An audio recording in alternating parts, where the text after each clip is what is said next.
Hey everybody, this is Greg Gossett from Gossett Trading and Mentoring Live, and today is Friday, May 22nd, 2020. We're in the final day of the trading week and the final hour of the trading day. I mention this each day, but I do prefer to make the majority of my buying and selling decisions at the end of the day. I say this because during the day you have the algorithms and the day traders. They are the ones in control of the price. They are the ones moving it up and down. At the end of the day, in the last hour, particularly in the last few minutes, the large financial institutions wake up and they start making their buying and selling decisions. And they are the most well equipped. They have very smart people. They are certainly dealing with the most money. They have the best technology. And so I like to piggyback at the end of the day, make my buying and selling decisions based upon what the large financial institutions are doing. That being said, I do have a couple open day trades right now that I will be sharing with you. But listen, thank you as always for coming. I always look forward to seeing everyone. I'm really grateful that we have such a nice little community here. And so I sincerely do appreciate you coming here. And I hope that spending your time here, investing your time here is helping you learn some good trading and investing principles. So let's see. Quad Racer is here. Hey, buddy. Good to see you. Hope you're having a good day. Hey, Dan. Peace right back at you. Good to see you. Thank you for coming. Miko. Hello, sir. Nice to have you here as always. Scatty13. Hello, Greg and all. Hello, Scatty. Nice to see you. And Marco. Hey, how you doing? Hope you're having a good evening in Slovenia. Hope you had a good week. And if there's anything I can help you with today, Marco, please let me know. Bob is here. Hi, Bob. Nice to have you as always. Really, really great. So, all right, well, let's take a look-see. So the market, in a way, it's been a bit of a quiet market today. I mean, the Dow was down more earlier. It has recovered a bit. NASDAQ has recovered.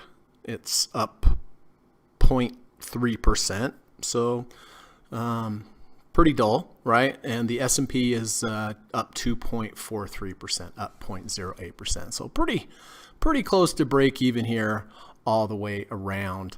But anyway, so listen, this is the plan for today. We're going to go ahead and run the U.S. legal disclaimer, get that out of the way. We're going to come back, take a look at my current positions, talk about when I bought them, why I bought them, what my thinking was, what my plan was, what my strategy was, and then most importantly, how I'm going to manage them going forward.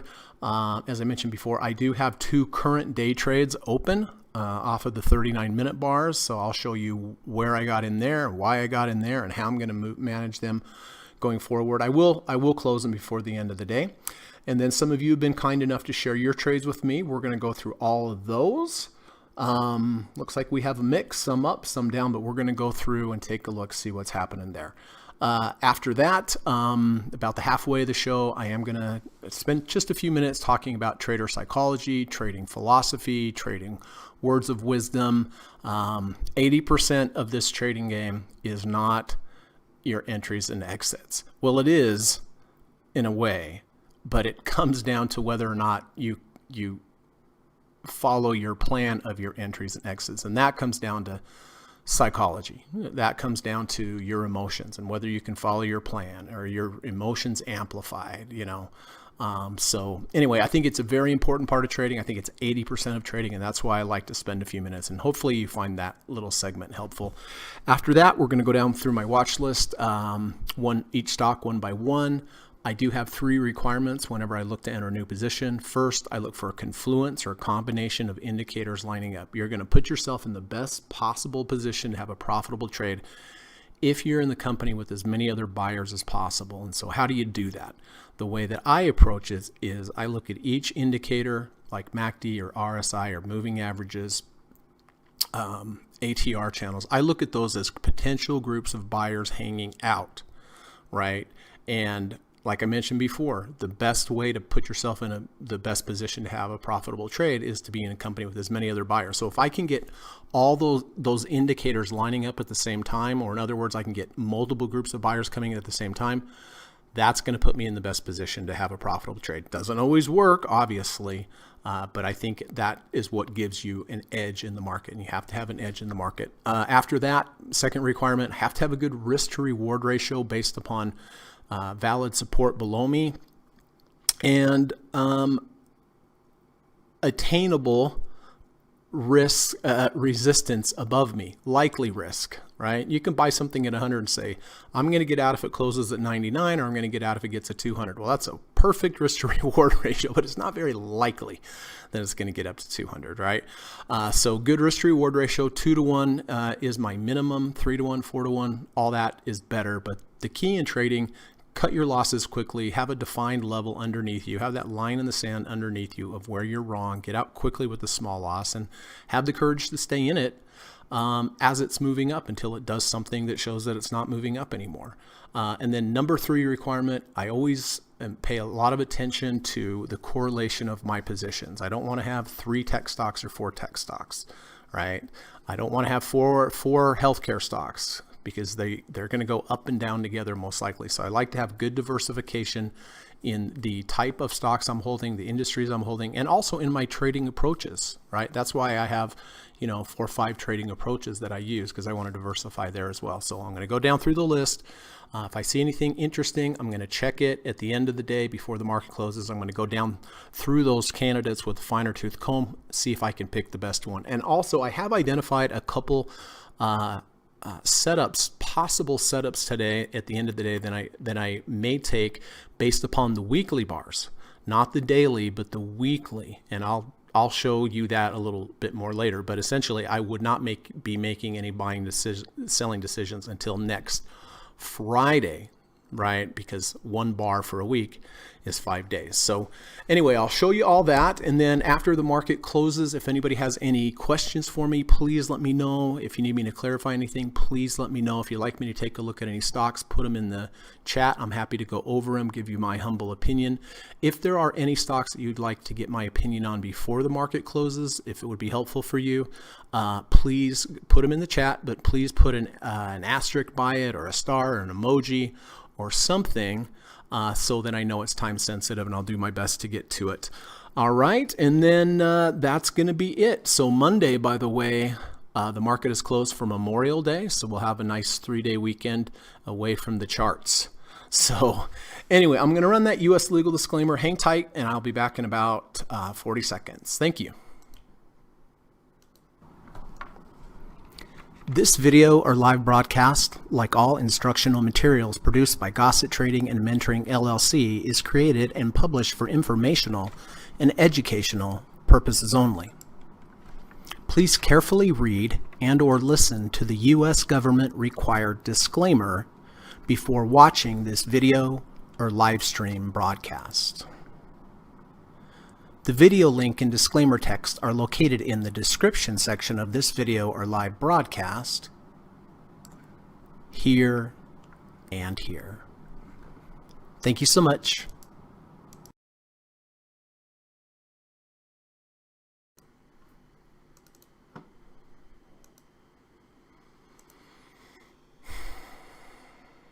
Okay.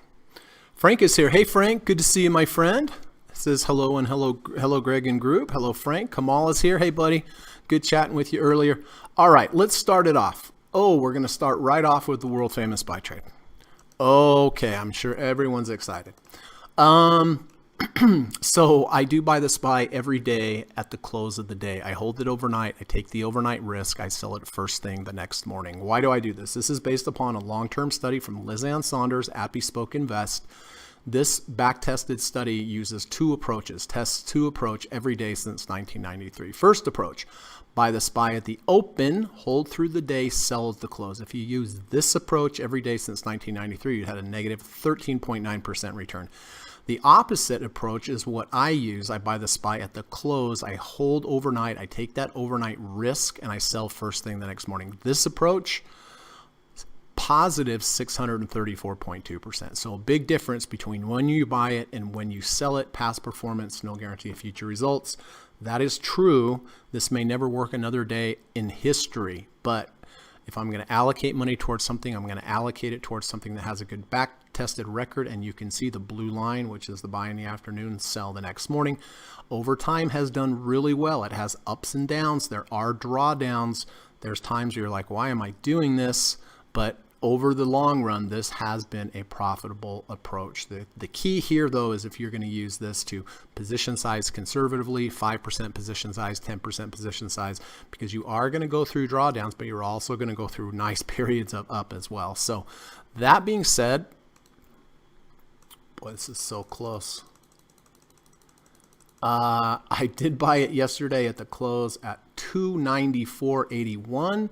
And I sold it $294.59, so about 32 cents of a loss. So not too big of a deal. I've definitely had worse than that, for sure. And I've had a lot better than that as well. So I will be buying this, holding it over the long 3-day weekend, which is a little scary, but I don't buy too large of a position, which helps that out. All right, Caterpillar. Well, Caterpillar has not turned out to be a very good trade. I did take Caterpillar back here on the 20th of May. I bought it when the 5 EMA crossed over the 20 EMA. I bought it here at 115.65. My stop on this, my initial stop on this is get out if I have a close below both the 5 and the 20. Those are the two moving averages that I used for the entry. However, in this case right here, I have been keying off. See the low of this gap up? The low here is 112. So I may step in with a discretionary exit. Earlier in the day, I thought for sure I was going to get out of this, but if it holds above, if it holds this low here, if it holds the range, I will keep it. So anyway, down on this trade, kind of a bummer. Pinsey, Karen, and David also have this trade, but it is a good back-tested approach. I mean, crossovers do not work every single time, but in the long run, they work. They make more money than they lose. At least the back test of Caterpillar or the 520 doesn't mean it has to happen in the future. But again, if I'm going to allocate money towards something, I want to allocate it towards something that has a good back-tested record. All right, those were my only two normal trades. Now, I did take a trade on Verizon, and let me take you through my thought process of how I analyze this. I took it on the 39-minute chart, but what I want to show you is I backed up all the way to the weekly. Here we have this move from here up to here. Well, not surprising that it would come back down to about that 50% mark. It should hold some intrinsic value. So the way I look at this, I looked and said, okay, fine. This has retraced 50% on the weekly. That's one positive. Second positive, I looked at the daily. Well, this is a decent entry just on the daily. We have a nice V1. We washed out this previous low. So we have a false breakout to the downside. We have a V1 to the upside. Close back above the second ATR channel. This looked good, but I went intraday, and what happened was these are 39-minute bars. So we had day 1, day 2 washed out day 1, day 3 formed a nice V2, but I didn't want to buy it up here. I wanted to wait for a pullback. Well, as it came here and held the 50% bar, I got in here at 54.01. It moved up nicely. I hit one profit target. I hit 2 profit targets. It did get above 1 ATR for my entry. Oh, that's my little notice that I only have a few 344 seconds left in the in this bar.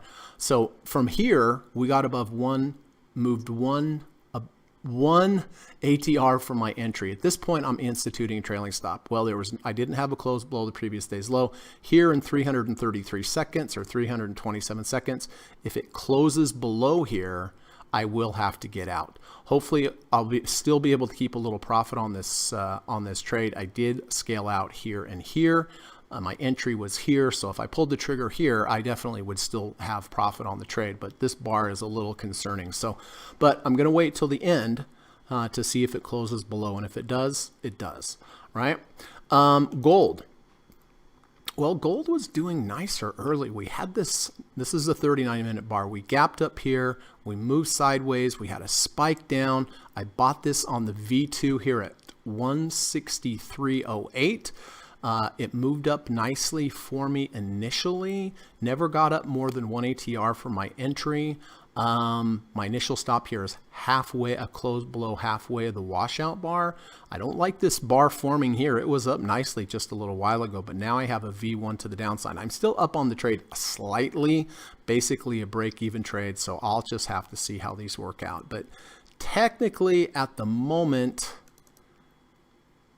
they are both positive, so at least I should be grateful for that.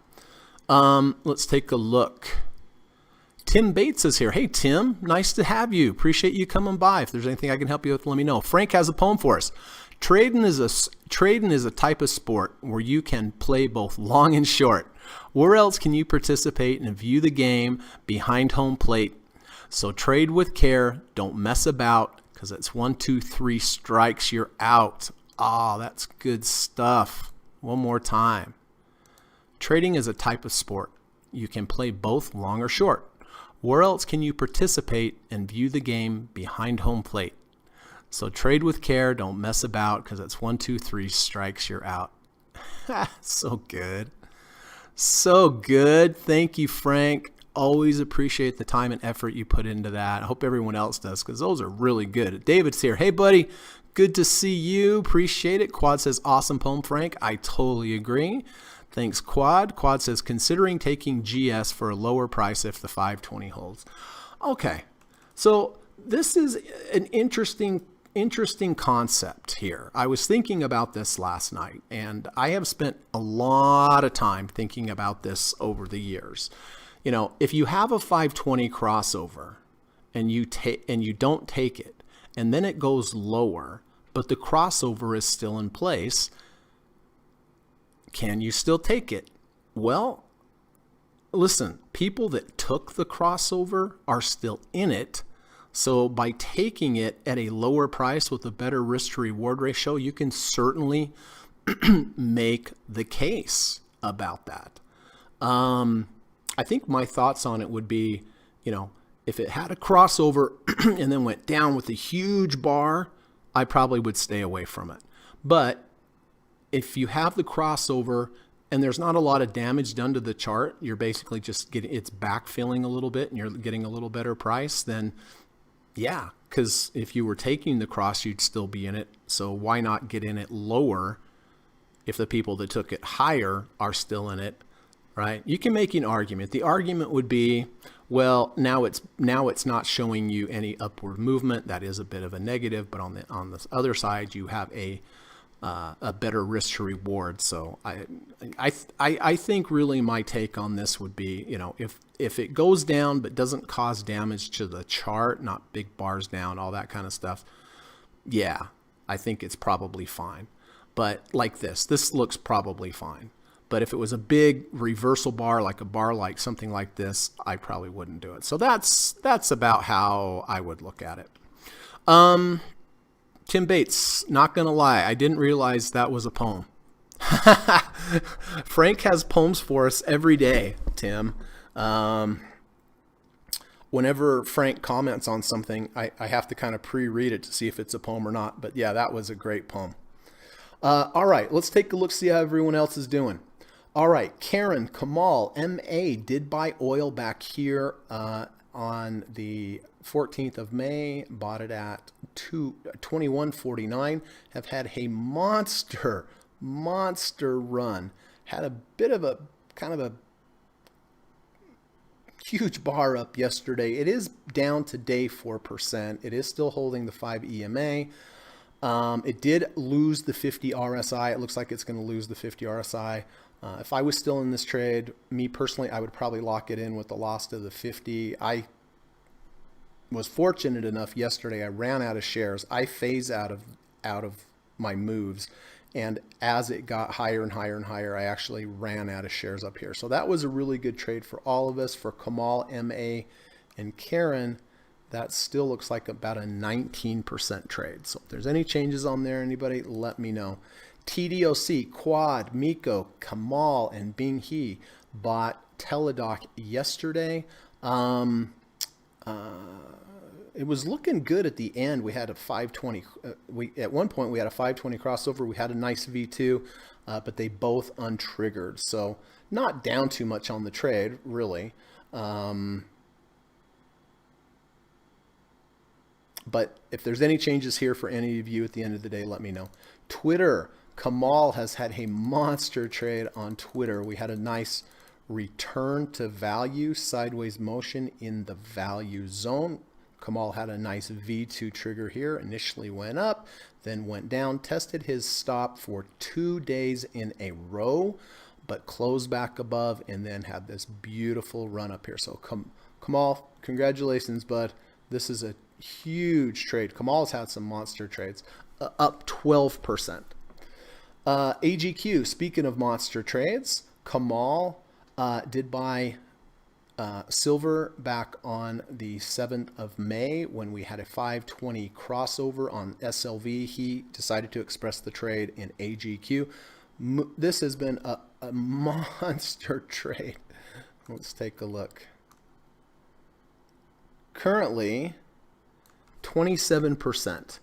He did sell half the position yesterday, which I think was a good idea, but it is up again today. So let me know if there's any changes there, Kamal. Walt Disney. So Steve Burns and Karen did buy Disney when we had the 1050 EMA crossover. It's a good back-tested crossover approach. Bought it at 114.57. Next day had a great move up. Was down a little bit today and down a little bit today, but still nicely in the trade. They got in at 114.57 and it's 117.63. So great. CRM, Glenn had a nice trade back on CRM on 5.7 at about 166.75. Took off like a rocket ship, then came back down, and it's been working its way back up. So congratulations, Glenn. I know Glenn has a trailing stop going. I can't remember it off the top of my head. MA did buy the utility sector back here on the 14th of May at 55.57. We had a nice setup. We had a bullish engulfing bar, we had a V1, we had a false breakout to the downside from this low here. Next day went down but held the stop and then took on off. Kind of sidewards motion here, but it is up a little bit. Kamal had this trade as well. I think he got out yesterday if I remember correctly. Pins, Nick did buy 529 1850 calls. So this expires on 529. This has to be above 1850 in order for him to make money. It's currently at 1854, so not too bad. Okay, Steve Burns and Karen did buy SSO, which is the double leveraged SPY. They bought it with the 1050 crossover. They bought it at 115.45. Next day went right against them. Next day went right up. The last 2 days we've gone down and then down a little bit. So slightly underwater on the trade. I believe, I don't want to speak out of turn here, but I believe Steve and Karen are probably waiting for a 10 to cross back under the 50 for their stop. Steve Burns also did buy IWC with the 1050 crossover. Bought it here at 74.49. Next day went right down, then right back up. So Steve is profitable on this trade, just over $1. So congrats, Steve. And Goldman Sachs. Steve, Kamal, Binghe, and Karen did buy Goldman Sachs at 180.56 with the 5 crossing over the 20 EMA. It's gone down the last 2 days slightly. It's recovered off of its low and recovered off of its low. So that's a good sign, but slightly underwater on the trade. Speaking of underwater on the trade, let's see how I'm doing here. Oh, you know what? I got busy. I'm going to have to get out of Verizon right here.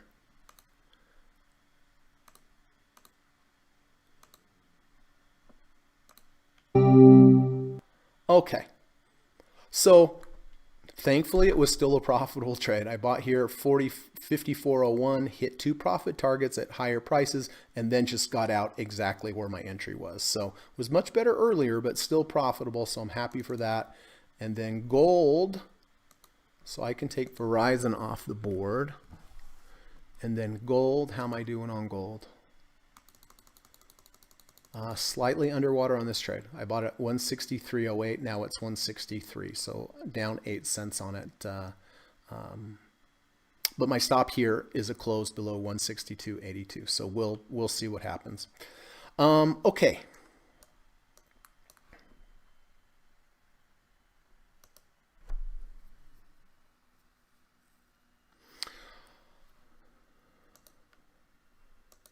All right.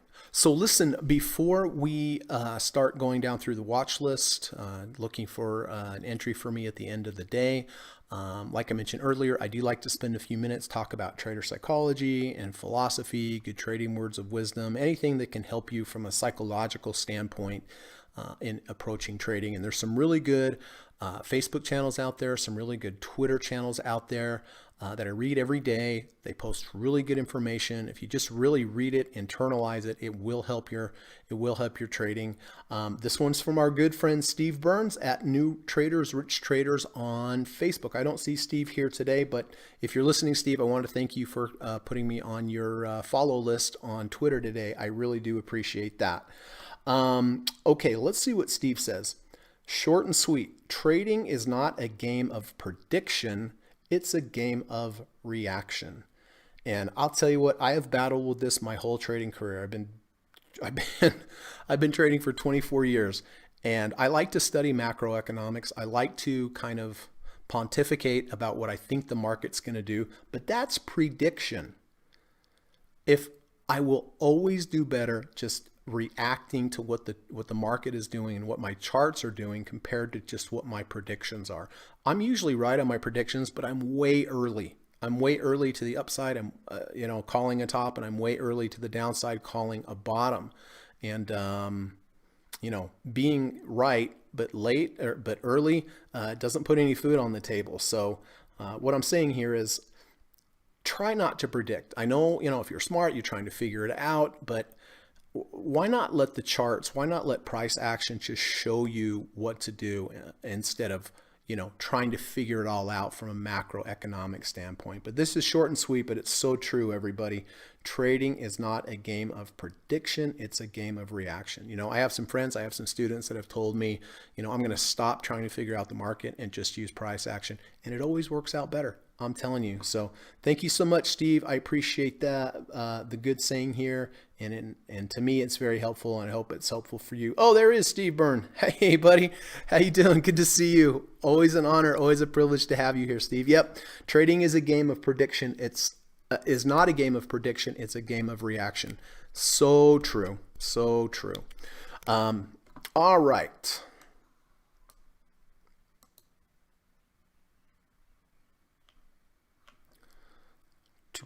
Let me take a little quick look over here at my gold intraday position.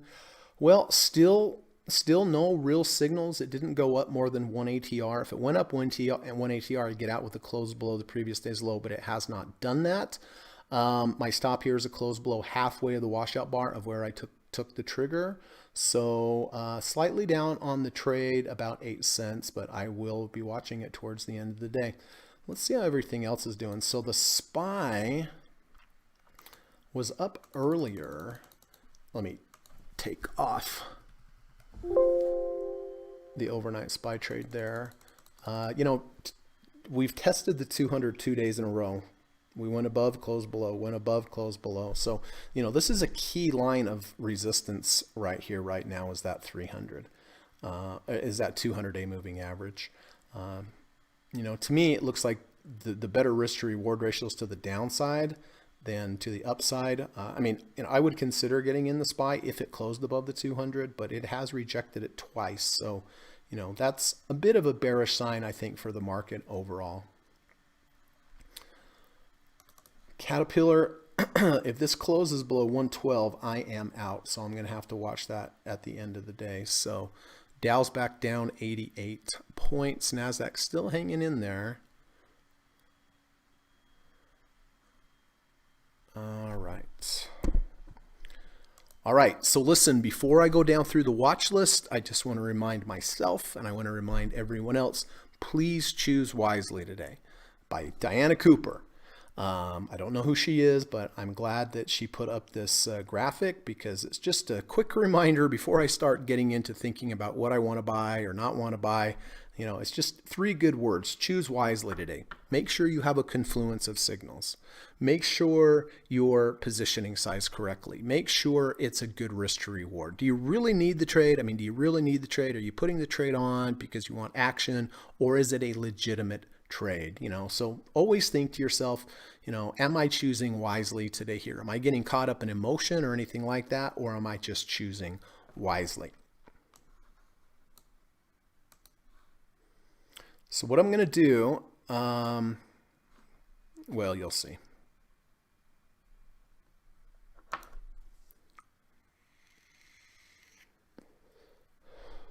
Steve says, looks like no position changes for me so far. Okay.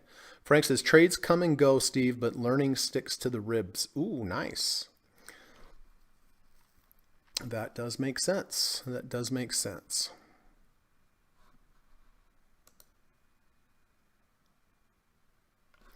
All right, here we go. Apple is up $1 today. You know, yesterday we had the false breakout to the upside from this previous range. So we went up and then closed back below with the V1. It is up today, but still it's in this old range. You know, if we break out to a new range, there'll be buyers there for sure. But if is a big word. I would be looking for a pullback into the value zone here. Looking for sideways movement, looking for a V1 or a V2, or the 5 to cross back under the 20. It seems like it's long ways away, but it can happen. Trust me. Adobe up nicely today. No false breakouts, anything like that, but just too extended at a 65 RSI. Want to see this pull back into the value zone. All right, so listen, Amazon's quite interesting. You know, yesterday we had a major kind of a signal here, or a major change in the charts. Here we have this previous high. We had these 2 previous highs over here. Then we returned to value, moved back up. Yesterday, 2 days, we broke up to the upside into an all-time high and reversed back underneath these highs, which means it's a false breakout to the downside. Also had a bearish engulfing bar, also had a V1. Also, look at the bearish divergence that's going on here. See how high, how tall the MACD bars are, the green? Then we pull back, and then we go higher, no green to be found. This is what's called a double top with a bearish divergence. This is how Dr. Alexander Elder trades. He looks for double bottoms with bullish divergences. He looks for double tops with bearish divergences. And just because you have a bearish divergence doesn't mean you just pop on in there and short it. You have to wait for a signal. But I think I mentioned yesterday, you know, if I was shorting, this is where I would short. And it is down a bit today, not a lot. So I don't see anything here on the daily, but let me take you over to the weekly. On the weekly, we have a lot of the same things going on. We have this previous high. This week, we went above the high, close back below the high. That's a false breakout to the upside. It tried to break up and failed. We also tagged the third ATR channel. 90% of prices stall out here or get rejected at the third ATR channel. And we also went under 30, over 70, under 70. So currently we are at 69.56. I am going to go ahead and take a short position on Amazon if the RSI closes under 30. Now, because this is weekly, I have to adjust for volatility. I have to adjust for the length of the bars. Let's just say I'm going to risk $500 on this trade. Well, I would take my $500. I would look for the value of my 2 ATRs, 322.10.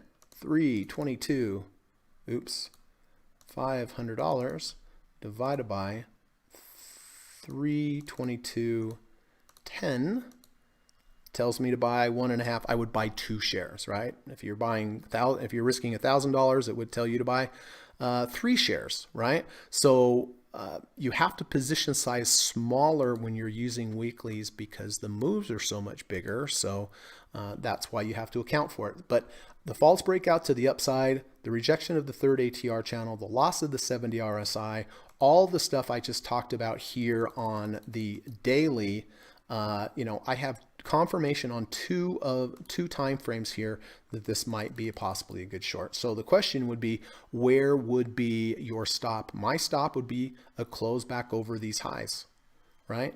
If I'm wrong, hopefully I'm wrong pretty small. If I'm right, I could be right all the way back down to the value zone. So that's one that I'm looking at.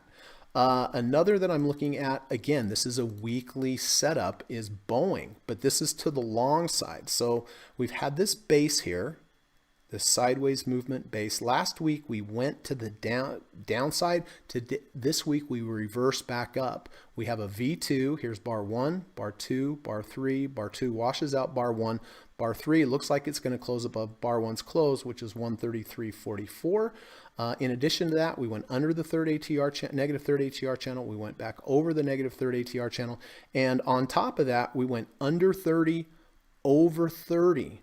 So again, it's a weekly chart, so I have to buy fewer shares, right? So let's say I'm willing to lose $1,000 on this trade.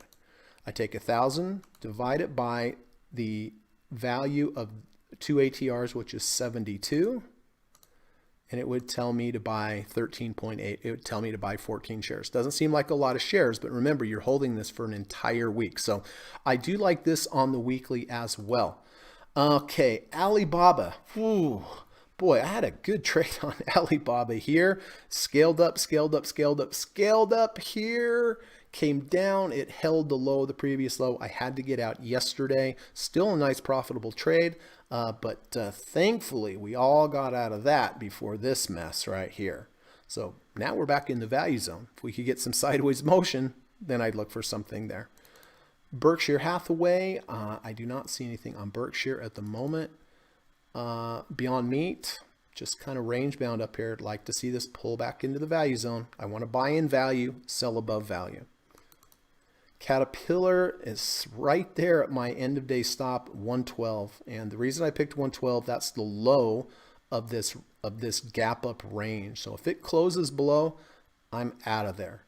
I'm going to supersede my normal exits because of, if we lose this gap, it's not good. And it's a losing trade as well. Remember, we always want to, in our flower bed, we want to keep the good flowers, we want to keep the good vegetables, but if something doesn't look good, in a loss, I consider a weed. So as soon as I start getting a major weed, and this is starting to turn into a major weed, I'll just get out, try to keep the loss small, and move on to a better setup.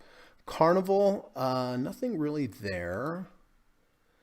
DDM, just really range bounds over the last 5 days. I don't see anything here either. Dow Jones, well, it's the same. Walt Disney, how are we doing on Disney? Up a penny, moral victory, so that's good. Steve Cairns had a nice move off from 114 up to 117.89, so nice trade there.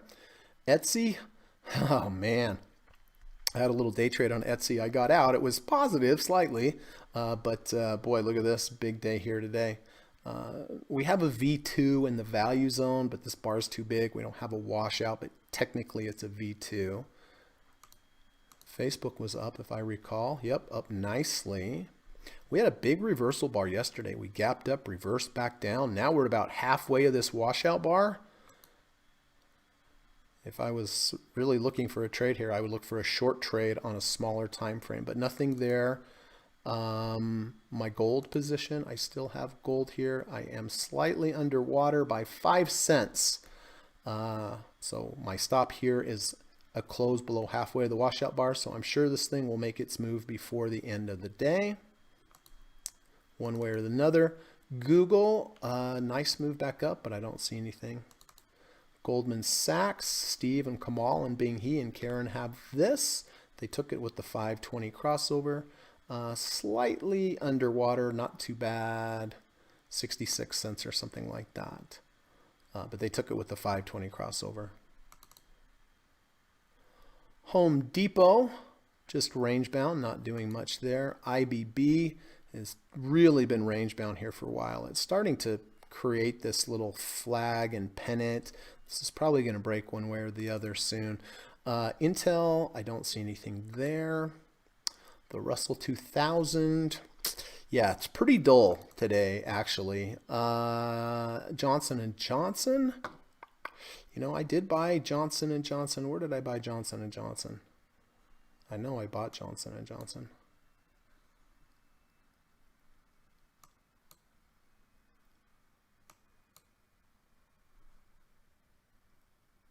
I can't remember now. I know I got out here though. I know I got out here. CarMax up today, nothing there. Coca-Cola is just kind of building a base up here. Lockheed Martin rejected that 200A, moving sideways now and coiling. MasterCard up a smidge today. I'd like to see this pull back to the 200, maybe get a bounce or an entry off the 200, giving me a good risk reward ratio. Mickey D's, nothing really there. Merck, I talked about Merck yesterday. We are looking close to forming a double bottom with a bullish divergence. See the bar here? See how deep the red bars are? Then we rallied, made some green. Now we've come back down. If I can test this previous low with these bars not being as deep over here, that's what's called a double bottom with a bullish divergence. The implication is you had strong momentum here, you had a rally, then you went back down, but the momentum wasn't as strong the second time. And if the momentum isn't as strong the second time, the implication is it has a chance to bounce the other way. So I've been watching this for the last 3-4 days, but I want to see it test this bottom, reject it, come back up in the context of a double bottom with a bullish divergence. Microsoft down a bit today, but it is coming back down into the value zones. And the value zones between this green line and this green line. So whenever I say value zone, I mean anywhere between here and here. This is my favorite place to buy. Favorite place to buy. And I like to sell as it goes above value. Netflix is down today, but again, it was above value. Now it's come into value. Much rather buy at value than above value. That's why I tend not to buy up here unless it's a crossover. So we're back in the values. We were above the value zone. That's one requirement. Requirement number 2, it's in the value zone. Now I just need it to stop going down, go sideways, and look for an entry back up, which would be a V1 or a V2. Nike is held above that 200 for 1, 2, 3, 4, 5 days. That's a good sign. Philip Morris is down a bit today. PayPal has been rock steady up here. Hasn't moved a ton ever since the earnings gap up, but it has held.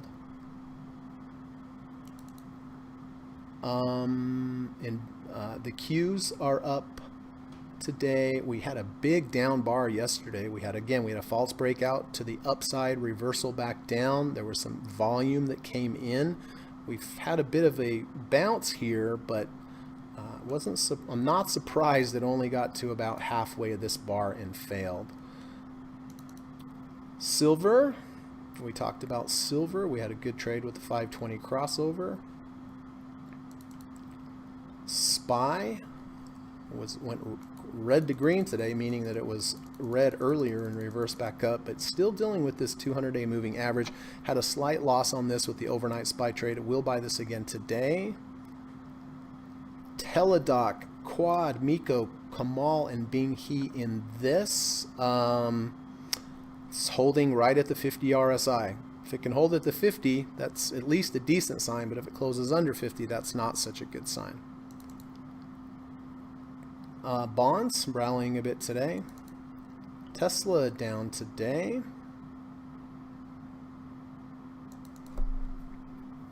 Twitter up nicely for Kamal.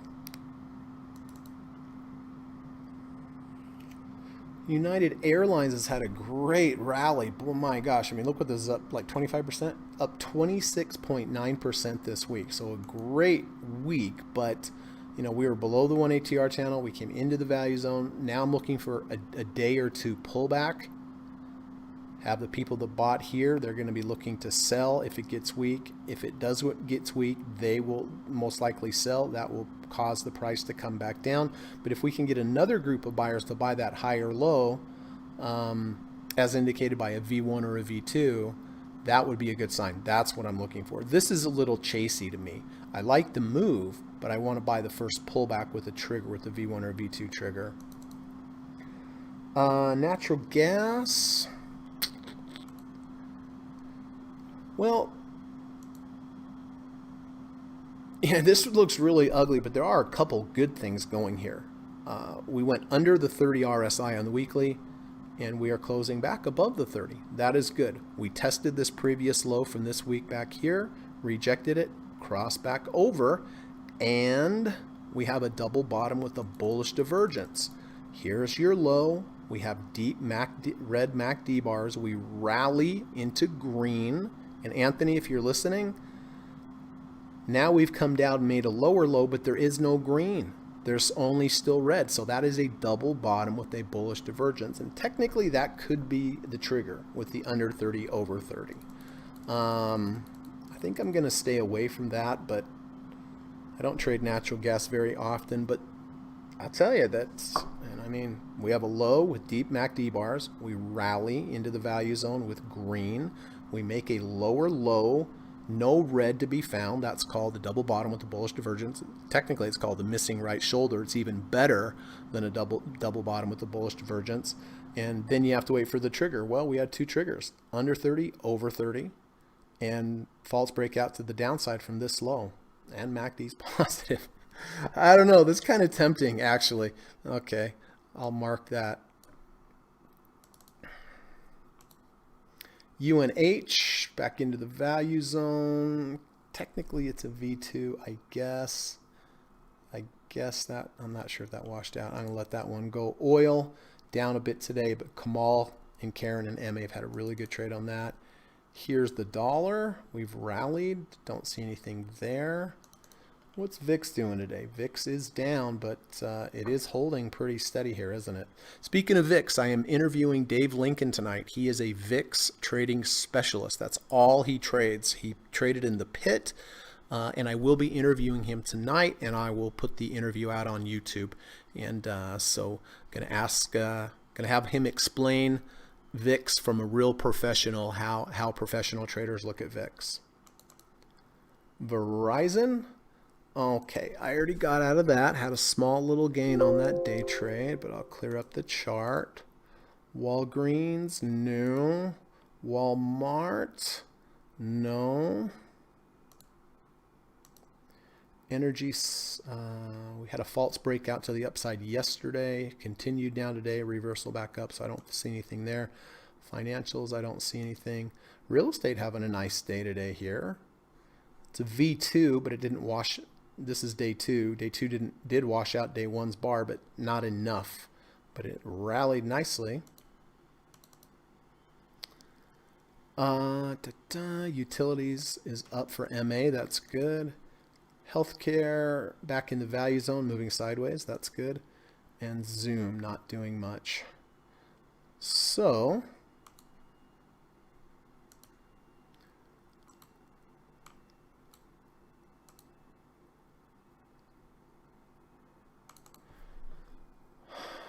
if Amazon does close under the 70 RSI today, I will short that. Haven't had a short for a while, but if it does, I will. I mean, ATR divergence, false breakout to the upside, loss of the 70 RSI on the weekly, on the daily, all sorts of nasty looking bars down. Boeing, I am going to buy Boeing. This higher low V2 under 30, over 30, under the negative third, over the negative third. Looks good. Looks good. Caterpillar. Looks like I'll be able to hold it as of right now. And then UNG.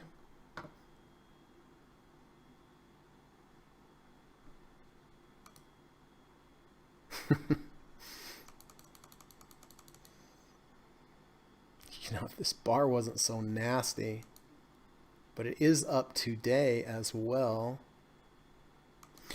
Now, I think I'm gonna just stick with Amazon and Boeing.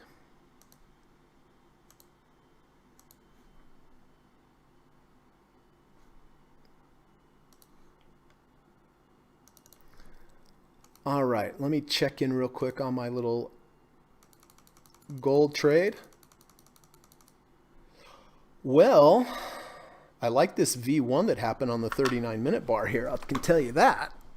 Anytime you're in a trade and it starts going down, but then you get a V1, That's a good sign. So I will be exiting this. This was just a day trade.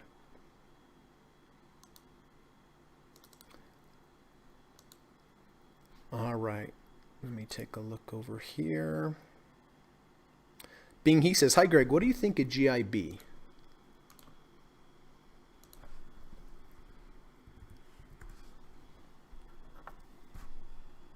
Yeah, it's pretty sweet. I like that, Bing He. We closed below the 1 ATR channel. We came into the value zone. We've moved sideways.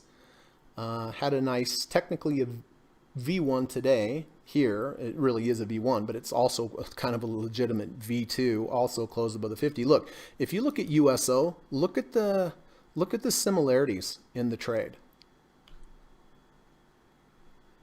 Coming up, moving sideways, stab down, reversal, right? You see this? We came from below, sideways motion, go down, reversal.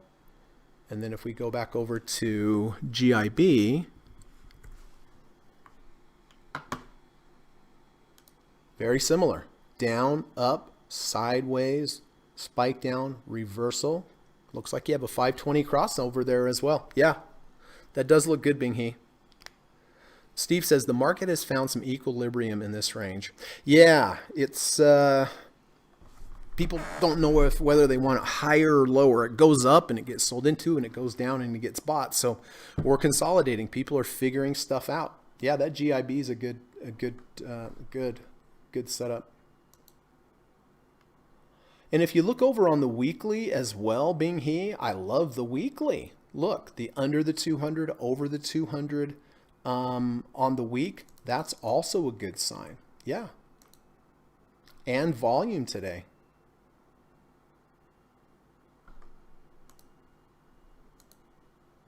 Yeah, the weekly looks fantastic. Looks like you have a bullish MACD crossover on the weekly. And just a beautiful V1, V2 here and above the 50. I mean, yeah, I don't see anything wrong with that at all.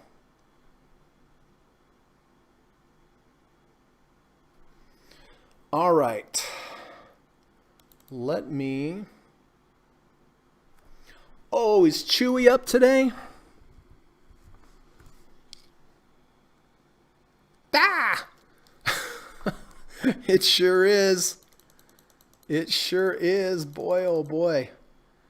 It sure is. I think I took Chewy over here, went up, and I got out down there. I can't remember now exactly.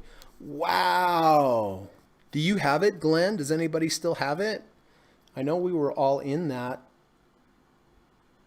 Wowzers. Okay, let me take a look here, see what I'm doing. All right. I am going to go ahead here and put in my short on Amazon.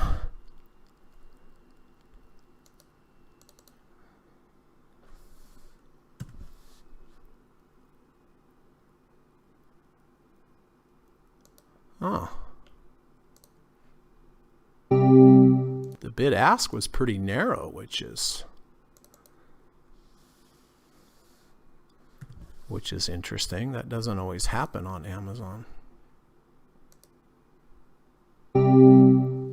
Okay, I shorted Amazon. BA.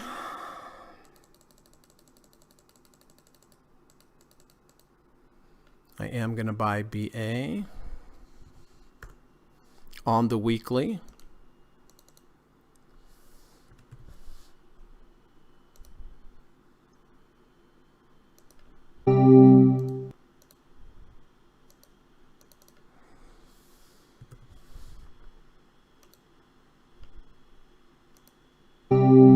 Okay. Looks like I'm going to go ahead. Oh, that was my little signal there.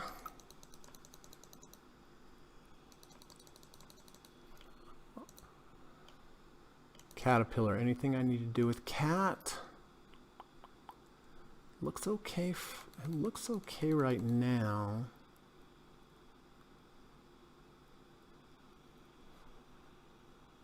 I have my SPY trade queued up. So really what I need to do is I need to exit my day trade on gold. But not too bad. Profitable.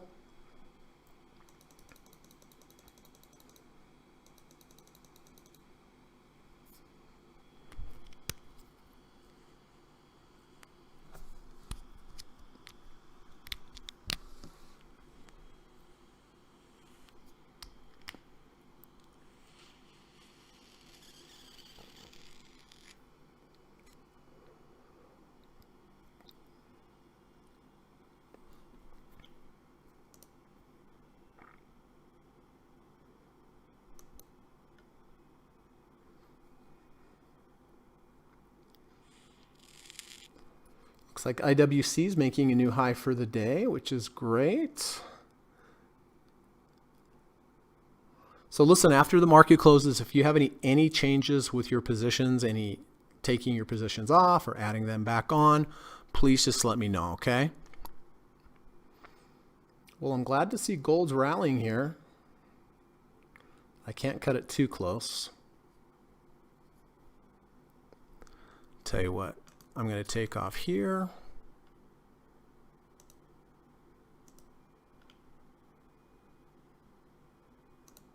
All right.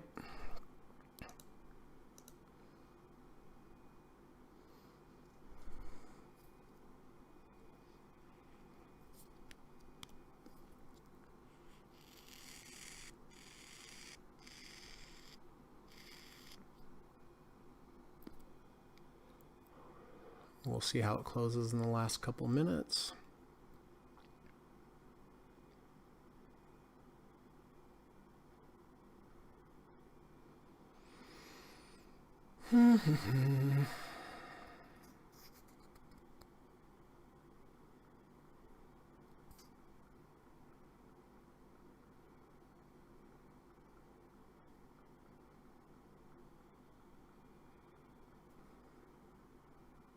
XLU looks like it's closing strongly. S&P looks like it's closing strongly.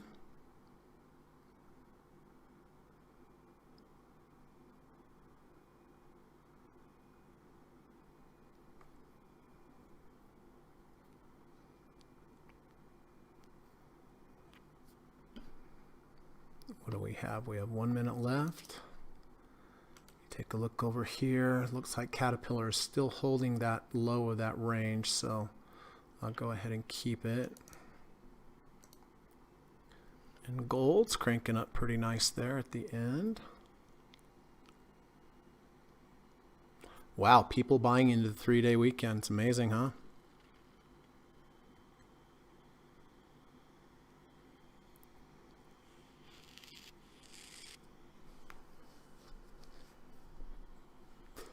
All right.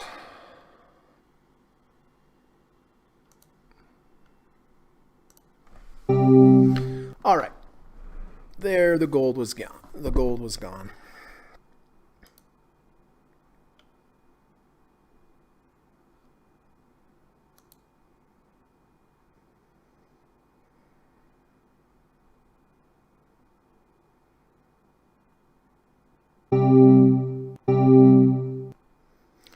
All right. So listen, if you have any other questions, if you have any changes to any of your positions, please let me know. Before I get to that, just quickly going to put in my little daily plug, let everybody know that I do teach private one-on-one lessons in the evening time via Skype. I do have a course. It's 5 sessions. Each session is 3 hours, so it's a pretty intensive course. It's a total of 15 hours, just one-on-one, a long-form teaching course. I teach you everything I've learned over the last 24 years as a full-time trader. I teach you everything I've learned from my teachers and mentors over the years, like Stephen Burns and Dr. Alexander Elder and Kerry Lavorne and Larry Williams. It's a great course. It's pretty intense. It's really involved. It is $1,000, but I do think it's worth every penny. I really do, just because of the personal attention that you get. Just to give you kind of an idea of the format, the first part of the class I teach. The second part of the class, you teach it back to me. I ask you questions. I throw you curveballs. We do all sorts of analysis. We go through tons and tons and tons of charts, hundreds, if not thousands of days of price movement on charts. So, if you're interested, if you've been thinking about it, reach out to me. What I like to do is I like to have a initial Skype call with a prospective student. I just want to get to know them better. I want to understand about their trading history and their goals and their challenges they've had, and it's a good time for them to ask me any questions about the course. And I do want to put it out there. There's no sales pressure. This is not a sales call. I promise you, I don't like sales calls. It's just a call to get to know each other better, see if it's a good fit for both of us. And if it's not, then no harm, no foul. And if it is, then we'll schedule the lessons in the future. And in the worst case scenario, at least I can put a name or a face with the name. So you can reach out to me by email. My email is in the description of this video, and you can also reach out to me on Twitter. And send me a message, and we'll set up the Skype call. So, all right. And then if you like today's podcast, I really would appreciate it if you hit the thumbs up button. It does help to build the channel.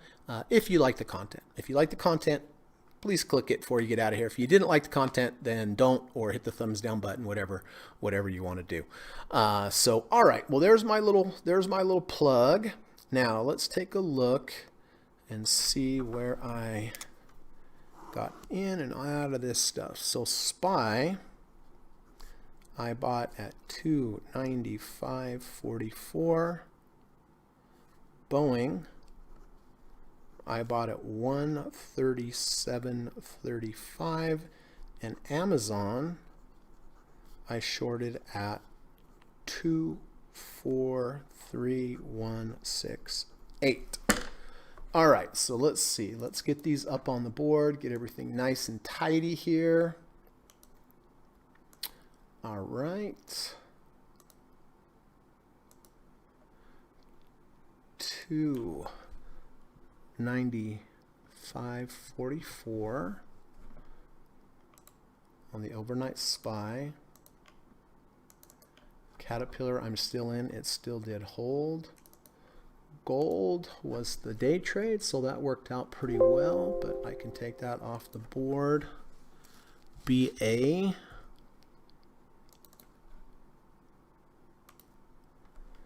again, I bought this on the weekly. So I got filled at 137.35.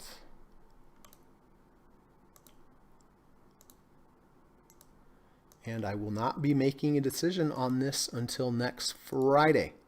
Does that make sense? But we did have the under 30, over 30, V2, under the negative third ATR channel, over the third. So we'll see what happens. My stop will be if I get a close below 123. So I haven't had a weekly trade here for a while. So I'm glad we got that up. And then Amazon, also another weekly trade. I shorted this at 24.3168. Scary to short Amazon, right? But the signal's there. Again, the signal was above 70, under 70, rejection to the third ATR channel, and a false breakout from the upside over here. So that's it. Make sure this all looks correct. Amazon, Boeing, SPY trade, and Caterpillar. Yep, that's it. Okie doke. I'm having my carpets cleaned this afternoon, so that's big news. All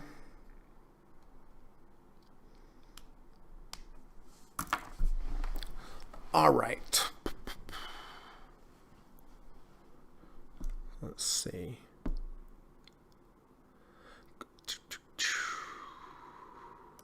All right, so Bing He got into GIB. Yeah, I like that trade. 62.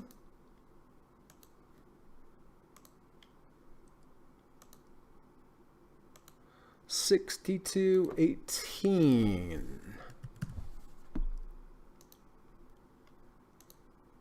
Oops.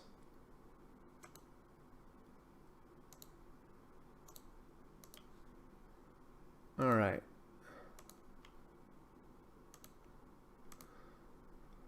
Yeah, I like that trade a lot. Being he.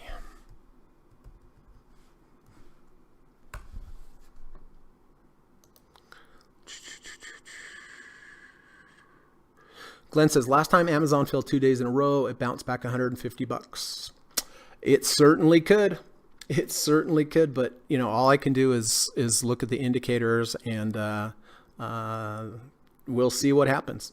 But you know, I try not to have any prediction about what happens, right? I take my signals, I position size correctly, I know where my stop is, and that's it. Plus, I got a lot of long positions too. It doesn't hurt to have a little offset either.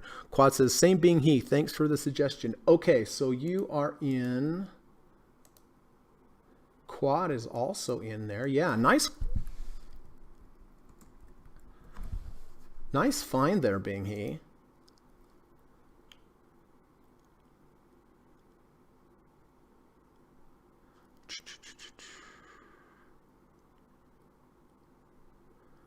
Okay, Glenn, quad.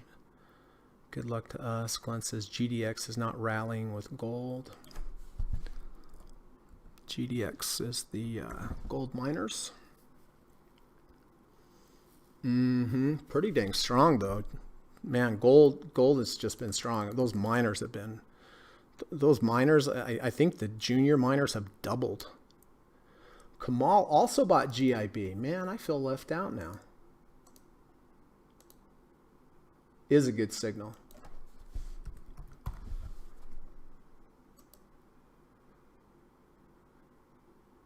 Okay, so Kamal held TDOC. Being he says he survived TDOC. Frank says, I want to join. Oh man, Frank's in now too.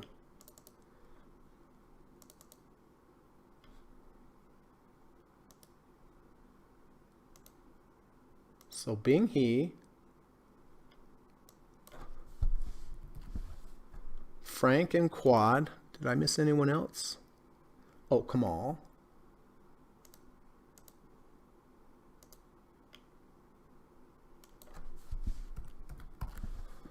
All right.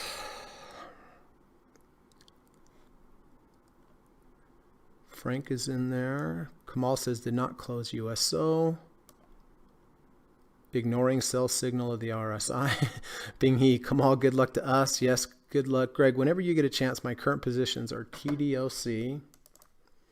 Yep, I got you there. Goldman Sachs. Oh, we got an update. Okay.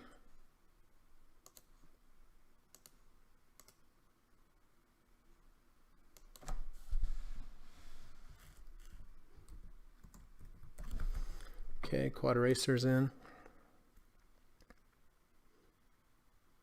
GIB. Took GS as it held the 520 cross, rejected. Okay. All right, Pincy is still in Caterpillar. Greg, what would be your emergency stop loss on BA and Amazon? Easy. So I'm on the weekly. Here I am on Boeing about the weekly. I position size to $72.09 below me. That's my emergency stop, the value of the 2 ATR. It doesn't mean that I expect it to get down there, but if it does get down 72.9 points, then I will risk however much I was willing to risk. You know, if I said I'm going to lose $2,000 on this trade, then if it gets down there, that's how much I'll lose. So that will be my emergency stop. Now, that's my emergency stop. If it closed under halfway of last week's washout bar, that's my end of day or end of week stop. So most likely any close over 123 I get out. But if we had a horrendously huge move down, $64 would be my maximum emergency stop. And if I was willing to risk $2,000 on this trade, then that's exactly how much I would risk, because I'm taking how much I'm going to risk, dividing it by that number. Amazon, same thing to the upside. $322.10 is my emergency stop up here. It's hard to get exactly there. But yeah, if I'm willing to risk $2,000 on this trade and it gets up to here, I don't wait till the end of the week. I just get out because that's my emergency stop. So that's my emergency, but where's my end of week stop? Well, my end of week stop is this high.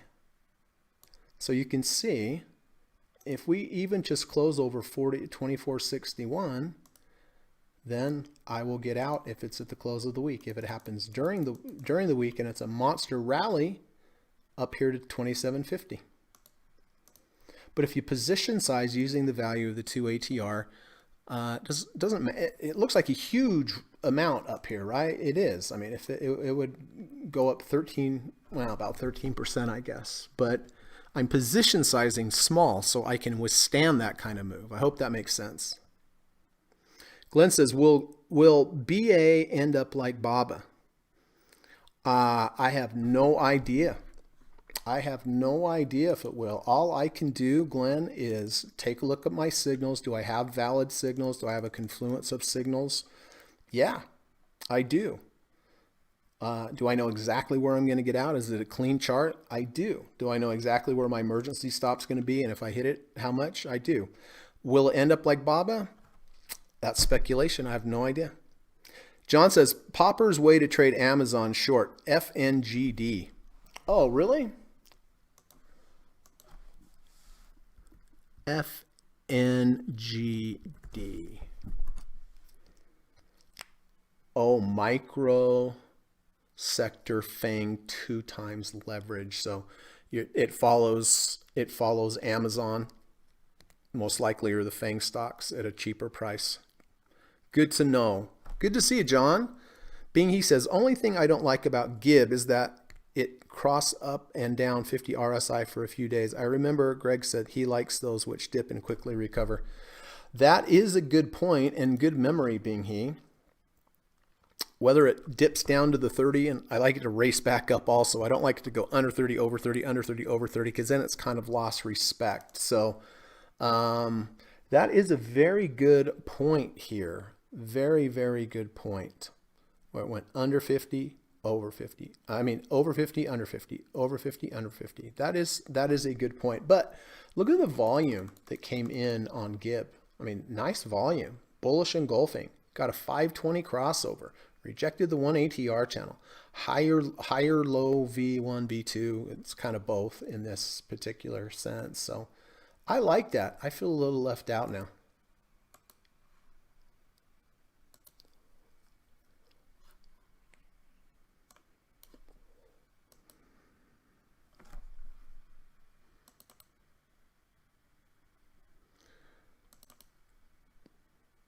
All right, so what's happening after hours here? Amazon's down, Boeing's up, SPY's up,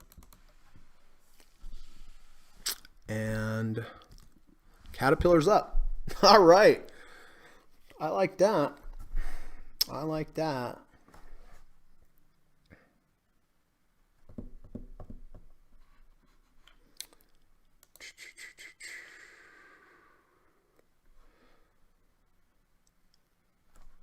What did the Russell do today? All right, so the Russell was up. It looks like let's see, NASDAQ almost came positive.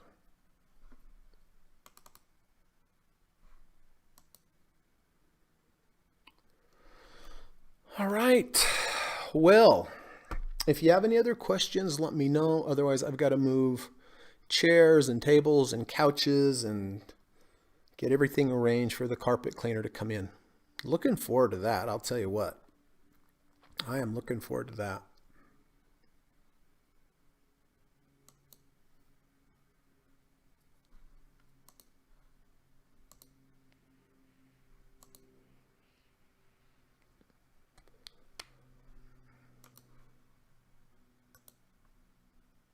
Well, this was a good week.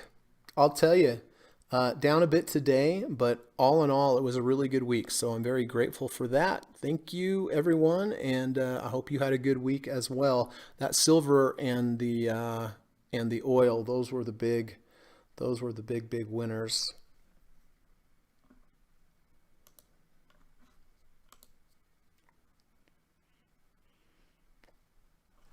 John says it's only 10% Amazon, so I don't know. Okay, so it's weighted 10%. But, you know, I assume there's Apple and Facebook and Netflix and all that stuff in there. So, that's why I say don't have too many positions in the same industry. Because, I mean, if you have Apple and Facebook and Amazon and Microsoft, most likely they're all going to go up together. It doesn't have to be.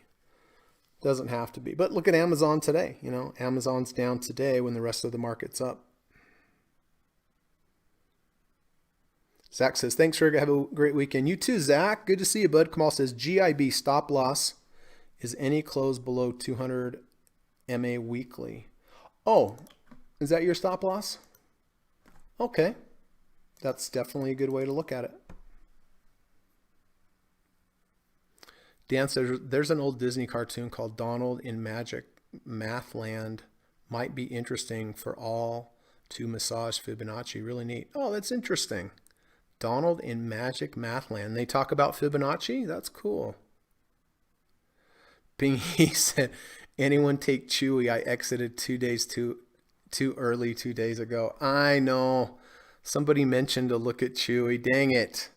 That's how it goes, Bingy. Happens to everyone. You get out and it goes roaring up, and you get out and it goes roaring down. I got it. But keep your chin up, Bingy. Keep your chin up.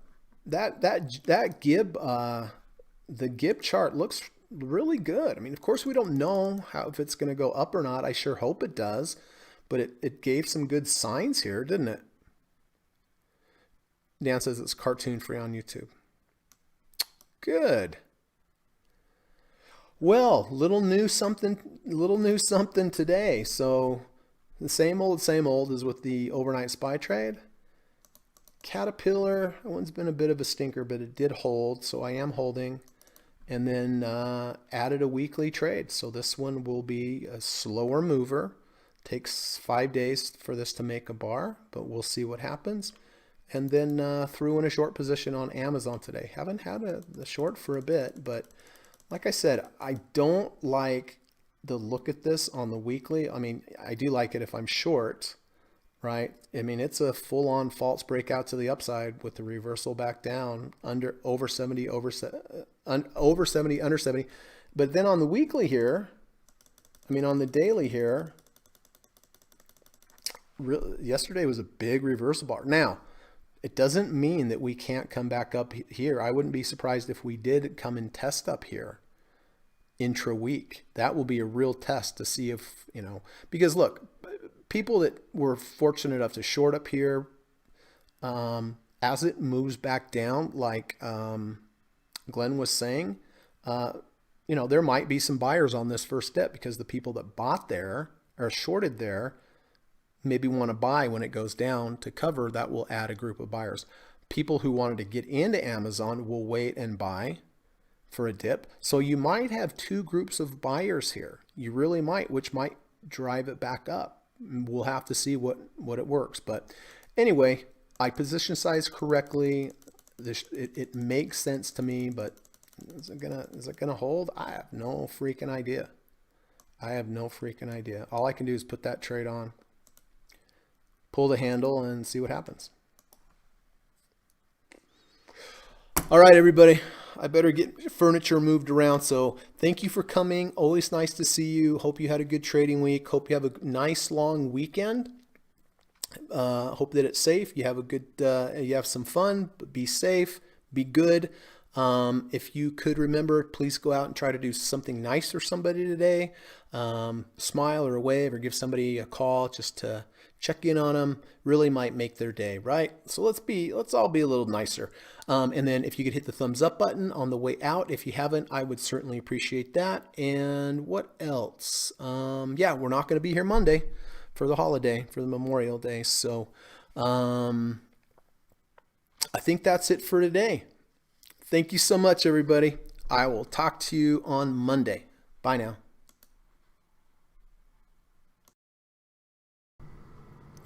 U.S. government required disclaimer. Stock, options, futures, and forex trading is not appropriate for everyone. While there is a potential for large rewards, there is also a substantial risk of loss associated with trading. The material in this video or live broadcast is not geared towards any particular individual or to any particular financial situation and is not intended to meet the particular investment objectives of any viewer. This video or live broadcast, like all instructional materials produced by Gossett Trading and Mentoring LLC, is created and published for informational and educational purposes only. Any and all information contained in, implied, or referenced by this video or live broadcast is not to be construed as investment advice, and no representation is made that any individual or entity involved in production of this video or live broadcast is an investment or financial advisor or is registered or authorized to give any financial advice. We are publishers and educators only. Therefore, the various producers of this video or live broadcast will not accept liability for any loss or damage of any kind which may arise either directly or indirectly out of the use of any of this material, including any loss of profit. No representation is made that any account or investment will or is likely to achieve the profit or losses demonstrated. We recommend consultation with a licensed and qualified professional before making any investment decision. This video or live broadcast is not to be construed as an offer to buy or sell any security, financial instrument, or financial product of any kind. Notice is hereby given that any individual or entity involved in production of this video or live broadcast or their clients may have an interest in any security, financial instrument, or financial product mentioned or referenced. Any simulated or hypothetical performance result depicted does not represent actual trading and therefore may under or overcompensate for the impact of various market factors such as lack of liquidity. Thank you.